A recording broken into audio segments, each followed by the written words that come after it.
Hello, church family. It is Monday, July 29th. It's been 10 days since a fire destroyed our historic sanctuary here in downtown Dallas. Today has been another very busy and very productive day as a great amount of work has been accomplished here at the church. As you can see behind me, we continue making progress to shore up the walls of that historic sanctuary. We also continue to work to prepare our worship center so that we're able to return to worship here on campus and to mitigate any damage and remediate the other buildings here on campus, including our Criswell Center.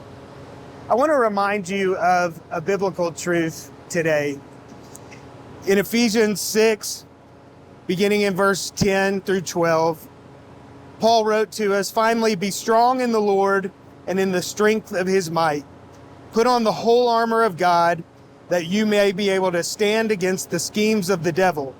For we do not wrestle against flesh and blood, but against the rulers, against the authorities, against the cosmic powers over this present darkness, against the spiritual forces of evil in the heavenly realms."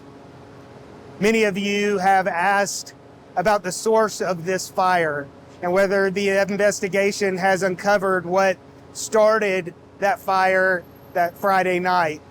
And while we still don't know the temporal reason that was the catalyst for that fire, I think we do know that this is very much spiritual warfare. The enemy does not like the great work that God is accomplishing in and through the First Baptist Church of Dallas.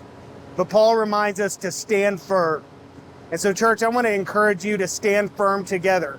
Stand firm as you rely on the Lord. Stand firm as you go to him in prayer for our church. And as we look forward to this week, I want to give you three specific things to pray about. One, please continue to pray for the continued work on our historic sanctuary as we work diligently to shore up and preserve those walls. Secondly, continue to pray for the ongoing ministry of our church. Many of you have held Sunday school classes off-site. You've reached out to other members to encourage them and to check on them or to pray with them. Continue doing that together. But as we look ahead to the next few weeks, there are three specific things that I want you to pray about regarding the ongoing ministry of our church. One, that we will in fact be able to worship here in our worship center this coming Sunday, August 4th. Secondly, that we'll be able to return to our Horner Family Center and resume our children's ministry the following week on August 11th. And finally, that on August 18th, we'd be able to resume all of our programming, including our adult Sunday school.